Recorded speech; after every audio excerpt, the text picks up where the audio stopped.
Now from the KSN Live First Alert Doppler Storm Center, weather with meteorologist Matt Poskai.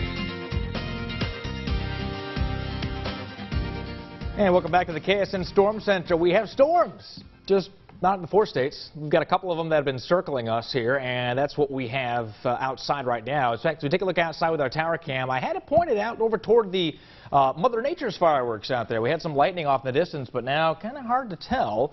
It's actually, these storms are moving, and they're moving because they're not here. They're moving around high pressure, and so they actually have some momentum there. But the storms that were trying to pop up underneath that right here on top of us didn't go anywhere because there's nothing to push them. So here's a look outside. This brought to you by the Stables Casino. Looks pretty quiet out right now, and of course seeing a lot fewer fireworks out there going off, although I heard some booms earlier.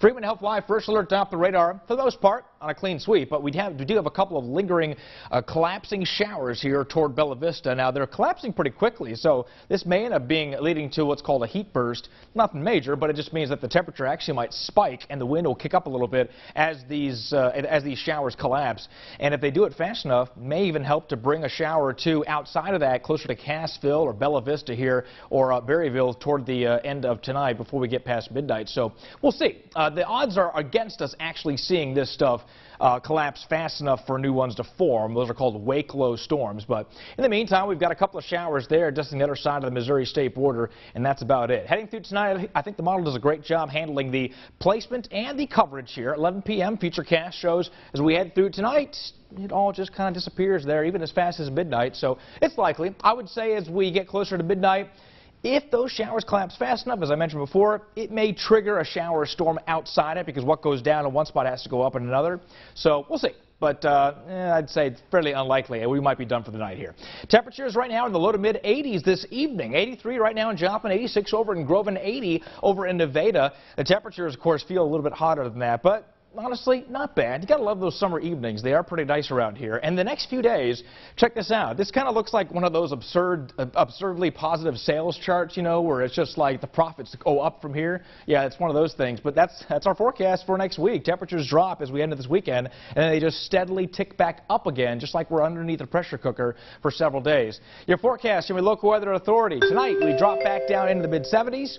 Not as far as last night. We actually went down to 69 degrees last night, so it was a pretty nice start there this morning. But as we head into tomorrow, we're going to have that moisture building up, clouds building as well. That'll keep our temperatures stubborn in the morning before everything gets released with the passing front. Well, that front is not so much a cold front as it is a dry front, and you will notice the impact. I'm telling you, if you have some issues with humidity, you're going to love the weather this weekend because it's going to be a lot drier. Low 90s for the highs tomorrow. We got a few PM showers and storms. Here's what we're looking at. This is 9 a.m. Friday, and we head through time. I'm thinking this is pretty much it. I'm buying this. Now, the front is actually making a little bit more headway to the south than expected. That is normal.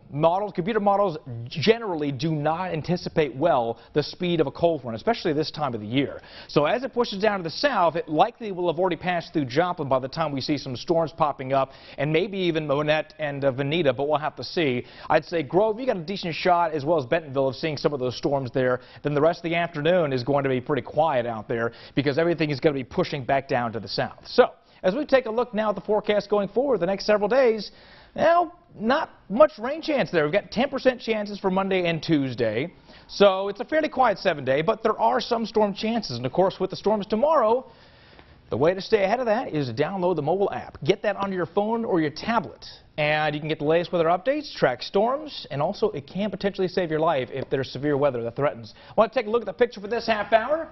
And this is from Shauna. Thank you very much, Shauna. This courtesy of the law firm of Bishop and Hayes. And boy, she took that picture at just the right time, didn't she? Absolutely. Beautiful fireworks. Beautiful reminiscent stuff. of yesterday. We even said you even heard some earlier, so yeah, people still celebrating. That was what I call aftershocks, I guess. Okay, Matt.